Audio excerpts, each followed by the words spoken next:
sit down and pen another verse. Music is my therapy.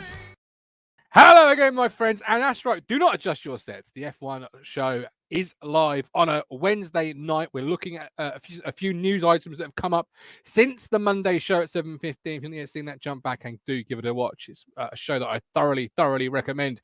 A couple of key noteworthy items have come out.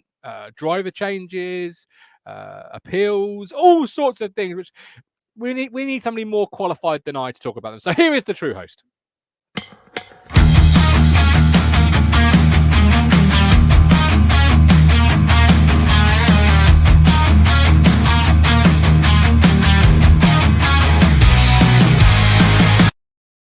Stephen Thompson, how are you?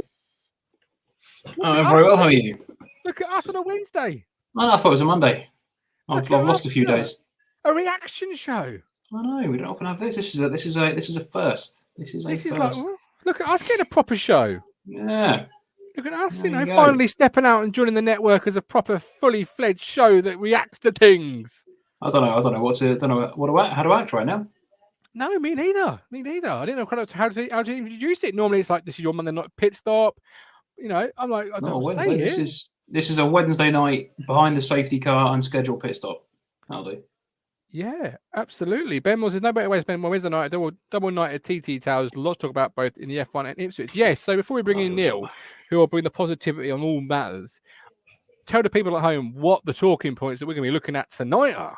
Well, the main one, one of the major ones is, it's two I can think of. Guanyu Zhou will become China's first ever Formula One driver next year. They've had a driver in practice, Ma Qingha, years ago, drove in practice, but this is the first time they've had a racing driver, replacing, unfortunately, Antonio Giovinazzi, who will be stepping out of Formula One. And hours after he announced he wouldn't be in Formula One, he signed to race for Dragon in Formula E. So he's found something for next year. Wow, from Formula One to Formula E. Is that what sort of move is that in terms of football parallel terms? Like that is not a good one. You're currently at. I was trying to think of it. You're currently at Manchester City, and you've signed for Spurs. I'm sorry for fans of any of that, but. Oh well, you could have said not a bad move. You said it's not a good one, and not a good one. You've stepped out. You've stepped out of a championship contending Red Bull, and you've jumped in a Haas. That's true. And our second evening, gents, been a while. It's all hot up. Hamilton's a pit Max to be king. EJ Norris, good evening, boys. What a race by Hamilton. 44 point. That was unbelievable. Loved it. Hopefully more of the same the last three races. Good points by both Mike and EJ, because our second talking point involves one of those two members, doesn't it? Yeah, Mercedes have exercised their right to review the Hamilton-Verstappen incident from the Sao Paulo Grand Prix, which I really can't see the point of. They won the race. It's just stupid in my eyes. So we've got a driver change to discuss, and then a challenge. Let's bring in the man who brought the challenge, not personally, obviously, but to the WhatsApp group. I mean, with that, it is of course Mr. Positivity. Wake up to the wow. Wake up to the money, turn me right on. You look like you got dressed with no lights on. I Superman that spin like a cyclone. Fit check spin like a cyclone. Wake up to the money, turn me right on. Yeah, but we're crap. We're not going to dominate any team. Every time. How many times I hear that, never gets old ever. Let's start. It's still true. This is it. Let's start with that news there then. Hamilton, McLaren, Mercedes. I'm learning. Yeah. Talk us through what you know, Neill, what you brought to the WhatsApp group, and what we're going to discuss tonight in terms of that. What's been going on? Well, because it pretty much, I can't remember the exact terms, but pretty much the stewards didn't properly review it. They had a quick glance and then waved it away. And because that was the case, Mercedes are able to actually get it properly looked at. Now they've got the extra camera view on board of Max Verstappen's car. The right of appeal, isn't it, Steve? Yeah, Yeah. The right of appeal, the right to review. Because now, it was all a bit shady, wasn't it? Because they wouldn't release, so they didn't have access to Max Verstappen's onboard. And then when you saw it, you think, yeah, okay, he really did. He pushed him. Yeah, It was a hard defense. They're saying with Perez and Norris, them getting penalties for similar things, and Mercedes are wondering why Max has got away with one. What do you think, Steve? What are both your points here? I think it's just Mercedes being a bit daft, really. I can't see the point. They won the race, and they didn't win it just. They dominated that race. Hamilton was unstoppable all weekend. He got past Verstappen eventually, and when he did, he cruised by him, and then he went off into the distance. So Verstappen and Red Bull didn't have an answer. What's the point? There are a couple of things. I think if things go well, then they're either looking at a 5-second time penalty to go on to Max's race, but which would move him behind Bottas. I was going to say without dropping him down to third. Yeah, so that would mean that it would be is it only 11 points gap then? Ooh. But then it would be unfair because Max would have potentially pushed harder, because Bottas at the end of the race was really gunning to get closer. But obviously, Max could have potentially stopped him from doing that. You never know. Ifs and buts. The old bike saying mine. The other one is a 3-place grid penalty at the next place. Okay. All right. So firstly, as I'm just reading this article here, it's a right of review and appeal aren't the same thing. So Mercedes are asking the stewards to take another look at the incident because there's no new evidence. No, to do this, there must be new evidence available that there wasn't when the decision was originally made, which is what you're talking about there with the onboard camera. Right? Yeah. If it wasn't for that, then they wouldn't be allowed to. Okay. So then we're talking 2 possible penalties. First of all, do you think either of you think this is going to go the way Mercedes, obviously, or is it a punt in the grass and you're hoping to get a bit lucky? It's a little bit of a low blow. I can see why Mercedes are doing it, because they're behind in the championship and they want to get everything they possibly can. But considering, I think it doesn't help because Red Bull have also tried doing a few low blows with the whole wings and that sort of thing. So it's a bit tit for tat, really. When you get 2 teams like this, we haven't had this for a long time, really, where you've got 2 teams going head to head for the championship. When that is the case, you're always going to get this these little back and forth between them. They're going to try and poke holes in Mercedes. Mercedes is going to try and poke holes in Red Bull because of the flexi wing that Red Bull have. And it was the same last year with Mercedes when they had that DAS system, where the front wheels could pull in when they moved the steering wheel. And obviously this year with now that rear wing. And I think it's a bit of a shot in the dark, really, for Mercedes. I think if they hadn't won the race, or if it had ended up in contact, or if Verstappen had, done anything worse, or had gone on to win that race, I could see there then being a penalty. Because they said, well, look, he pushed Hamilton off, he pushed Lewis off the track here, and he went on to win the race, so he got an unfair advantage. Whereas, okay, he was aggressive in his defence, which he still needs to rein that in sometimes. There was no contact, and Hamilton went on to win the race. So I don't know if the stewards would take anything, any serious action on this, because he still went on to win the race. He got top spot. So, and no, he didn't get faster lap, did he? Or did he? No, Perez took it. Yeah. I think it was also quoted that Hamilton didn't he get a 5-second penalty in Silverstone for not hugging the inside as he should have done. And therefore, with this one, you can clearly see Max hasn't hugged the inside. Yeah, it was a 10-second penalty in Silverstone for Lewis.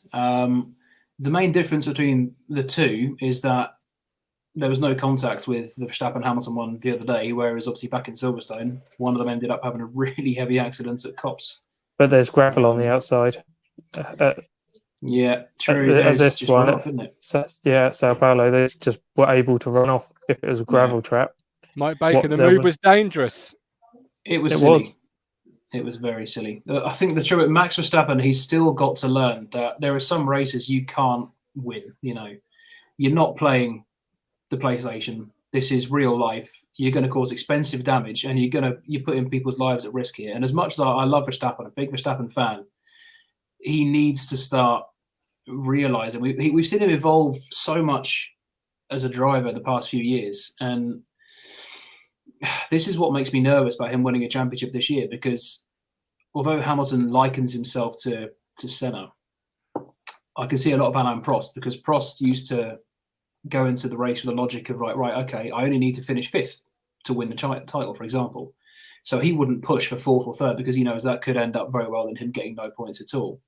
So he'd settle to finish fifth, fourth, third, second, whatever it may be, to maximise the car and his races. And I think Verstappen needs to learn that. He's sitting there and he's got Hamilton bearing down on him like a rocket ship. He just needs to think, right, okay, I can't win this race. There's no point in me trying to keep him at bay because the Mercedes is so much quicker. Yeah. Let him go through. You get a second place. It's damage limitation. Christian Horner said it himself. Damage limitation. He's now put more points at risk. He's obviously might have a grid drop for the next race, whatever it may be. Well, let's discuss what's possibly coming up, because obviously I think they're presenting the case tomorrow on Thursday, which is tomorrow. I believe that's when they face the stewards again. I might be wrong in saying that, but whatever day it is that they face them, what's the most likely, if they do find it in favour of Hamilton, in the sense of they do penalise Max? What's the most likely, or what's the most damaging? Like, what do we feel in there? Are they the same? The most damaging from my point of view would be either a 5 second, or if they equaled it to the same as Hamilton's, a 10 second. That would be the most, because that would drop him below Bottas, and obviously he's had no way of being able to do anything about it. Mm-hmm. So that'd just be slam dunk, and it brings them closer in the title fight. The other option, obviously, would be slightly more lenient, would be the 3-place grid penalty, because he can actually do something about that, even though it would be considered really unfair. And even if he got on pole position, he obviously wouldn't be able to start there. No. Steve, your thoughts? Yeah, I think the best they could hope for would be the 3-place grid drop, because the chances are he'd go behind Perez, but they can just get Perez to move out of the way. That's a place made up instantly. He'd probably have to try and find his way past Bottas. I could do that. That's another place made up. I think a grid penalty, to be honest, when you're in a car as quick as the Red Bull as well, it's not going to have as great an effect as if you said, right, okay, 10-second penalty. That will drop you down to third. That's another few points lost. It's just situations like this where you can see the difference now between Lewis and Max. Lewis is, well, we all know what he's like. He's an incredible driver. He's so rounded. He's a complete driver. Max, with a comment from Mike, he can still be very petulant, and it's almost like he just sees the red mist and he only thinks of the here and now. He doesn't think of, what can happen in 5-10 laps time. If I was to do this move, what could happen if I did that? It's just like, I'm going to do it solid. He's competitive, isn't he? He's competitive. He's very competitive, and I love to see it, because it's an exciting. You don't know what you're going to get with him, which is good and bad. Because there've been some races he's absolutely blown it all away, and he's wiped the floor with everyone, and then he gets silly, not rookie errors, but he gets silly errors like this where he just doesn't think and he gets the blinkers on. That was very much one of those moves. It's the old Schumacher for me. Win at all costs. Yeah, there's a lot of Schumacher in him, isn't there? I mean, that when he parked his car at Rascasse at Monaco all those years ago, and the incidents with Villeneuve and Hill when he was fighting for a title. The move on Villeneuve cost him the 97 championship. The move on Hill very nearly cost him 94. So this sort of thing could start costing Max valuable points now. It's not like we've still got 8-9 races to go. There's 3. And the next few tracks are quite Mercedes friendly. Certainly Abu Dhabi. It's times like this you don't need to be making silly mistakes. Which is the worst one from your perspective? There's just to follow up on what Neill was saying there. Do you think it would be the 5 second? But as a neutral, doesn't that make it a bit more exciting when you're bringing the two drivers closer together in the points? Yeah, as a neutral, I mean, as a Verstappen fan, you'll probably be shitting yourself, because he's probably going to lose more ground to Lewis if he does get a time penalty. That would be the worst outcome for me, a 5 second time penalty or 10. Because if we drop him below Bottas, that's an extra 3 points lost, which doesn't sound a lot on the face of it, but look how close they are. There's 11 points between them. There'll be 8 points between them going into the final 3 races. As a neutral, it's incredible, because we've not had this for so long. As a Hamilton fan, you're going to be very, very happy because you've now got a realistic chance of getting back into this. As a Verstappen fan, you're going to be crapping your pants because this could start to unravel. Mm-hmm. Well, we'll wait to see. Obviously, the news coming up will come up before the weekend's action. So we're looking forward to the announcement on that and the resolution. Driver changes. The second reaction that we will be given tonight. Steve, what's been going on? Yeah, there's been a lot of speculation for probably most of the year as to whether the Italian Jesus, Antonio Giovinazzi, will be behind the wheel of the Alfa Romeo next year. And 14 points, sorry, not 11, 14. Hold on. Unfortunately, no, there's no Antonio Giovinazzi on the grid next year, despite improved recent form in quali. It's a bit too little too late, and it's not really converted into race results. And he is going to be replaced by Guanyu Zhou, who is going to become China's first ever Formula One racing driver. Congratulations to him. Yeah, that 11 points is what it would become if Yes, that happened. It'd bring it down from the 14 to the 11. But yeah, that whole Guanyu Zhou is he's being outclassed by Piastri, isn't he? But yeah, that's the big surprise because there were a few names sort of scattered around for the Alpha seat. The first one, obviously, being Giovinazzi, if he did enough to keep his seat. Guanyu Zhou was always a big contender. Oscar Piastri, who is the current F2 championship leader. Guanyu Zhou is obviously second in that title, or a title fight behind him. And Theo Pourchaire was also in there, but he wasn't really in the running seriously, the same as Callum Ilott, which is a shame. He's a very talented British driver. And it does make you wonder. He's a good driver, though. He's done a lot of things at the lower levels. You know, really good driver, exciting driver, Neill. Yeah, it's been mentioned by others that there's no lacking the talent. He's just very inconsistent. He's still got silly errors in him. There was a young driver, and they will have errors, won't they? Yeah, going up a warm-up lap, and he spun it, and silly things like that. But he was with Ferrari or their academy.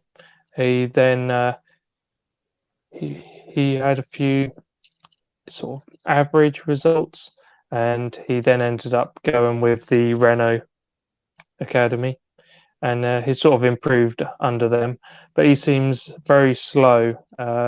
He takes a few seasons to build up to start fighting for championships. And even with this F2, he's in second, but it's taken him a little while to get there. I guess that's all part of his inconsistency, but yeah, he proved himself enough to Alonso to compliment him when he done some testing. Oh, there you go. That's a big driver to have compliment you. A really big driver. I'm really intrigued to see what he can do because he was the Formula 2 was when I was in Silverstone. He was racing obviously in that, and he did look really good. I think he won the race actually, or won a race in Silverstone, or he was certainly on the podium. I can't quite remember. Maybe someone will remember. But I'm very intrigued to see how he's going to get on. Obviously, we should have a Chinese Grand Prix next year, all being well, for the first time since 2019, and obviously we're going to have a Chinese driver on the grid. So making history, which will be exciting. Making history. It's a big shame for Giovinazzi though, because he is a talented guy, but he's left it too little, too late. I was going to ask, what does this mean for Giovinazzi? Like, is there any way back into F1? Is it what are your thoughts on losing him out of the sport?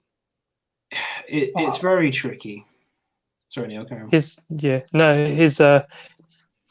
I bet there's people out there that love him, like, we like our favourite drivers, but for me, he's never really been top on my list, and I can't say I'm particularly going to miss him too much, but that's a bit unfair on him because he has been improving.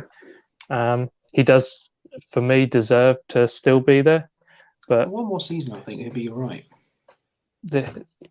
With the potential of the Chinese market, that's the main thing that's grabbing. Formula One wants the Chinese market. There was mentions when he done that practice session there were potentially more viewers for that practice session from China than there would have been for the whole race, Not surprised. Really? Yeah, I'm not surprised. purely just because there was a Chinese driver. I do feel sad for Giovinazzi because his qualifying this year has been good, and he's more than taken the fight to Kimi.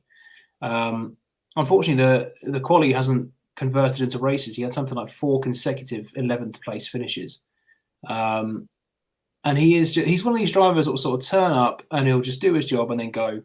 And every now and then you'll think, oh, Giovinazzi. But he's not one of the ones that's always at the forefront. You know, obviously you've got this incredible title fight going on, which is most of the attention anyway.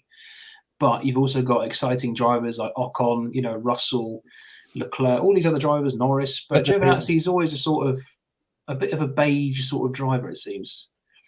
But I think what makes me sad more than actually losing him specifically is that there's not going to be an Italian or a Brazilian on the grid for next year. And they're two incredibly successful nations in Formula One.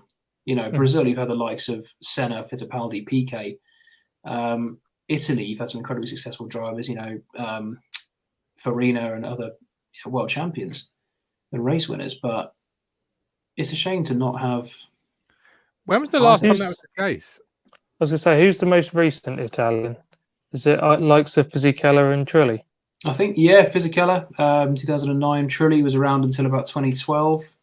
So you went through a period of time not having an Italian on the grid, but you had a Brazilian with Felipe Nasr and Felipe Massa. Barrichello before that. Barrichello. And obviously they're gone. And so it's Giovinazzi now. So there's going to be no Italian and no Brazilian. Oh, that's amazing. There we go.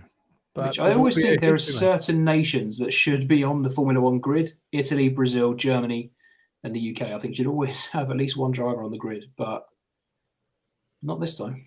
Because of the history and the past that they've brought to the sport. And I think I'm looking at it a bit through sort of rose-tinted spectacles because, you know, history means nothing in Formula One. You know, you got to move with the times. I mean, look at what's happened to Williams over the past, what's happened to McLaren over the past.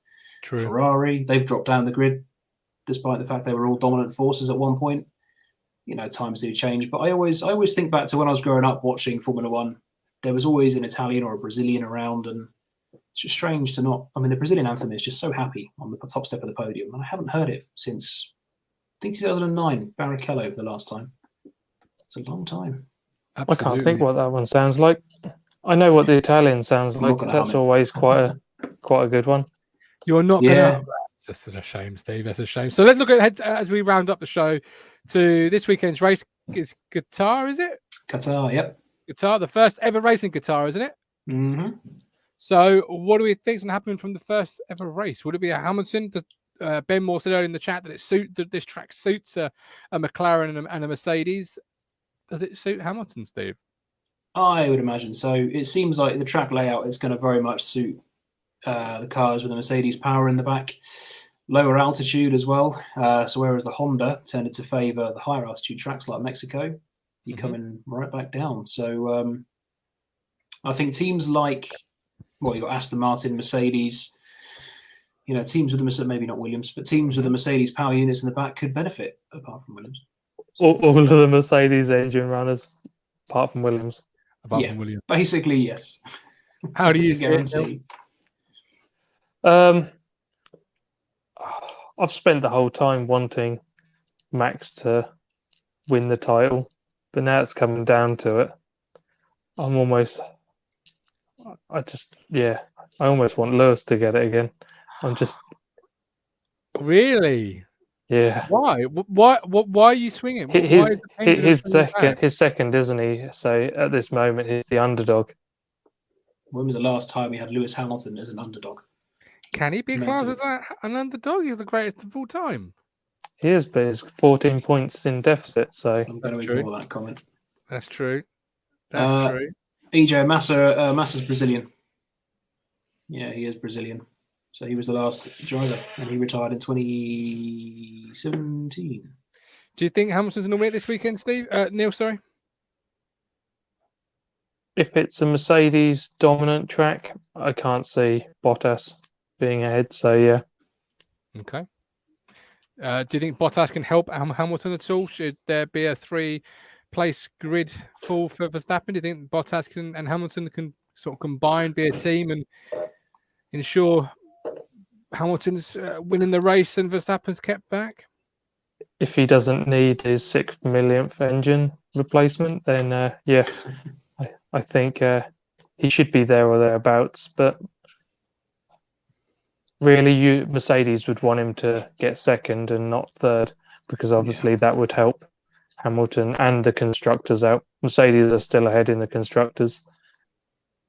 Okay, all right. Well, looking forward to the first ever racing guitar. It's been a really good reaction show from Mr. Positivity and the aficionados. Steve, remind people where they can find us if they're just tuning in for the first time or watching this back and they're seeing us for the first time. Where can they normally catch us? You can normally catch us on any good podcast platform. Easy for me to say. Catch us on YouTube as well. HDR Network, Home Dressing Room Network. Obviously Mondays 7:15. You've got the regular show, and who knows, if more breaking news happens, we might start doing more reaction shows as well. There you go. That would be fun. But for now, it's see you Monday, right? We'll see you Monday. See you Monday. No, it's never too late to sit down and pen another verse. Music is my therapy.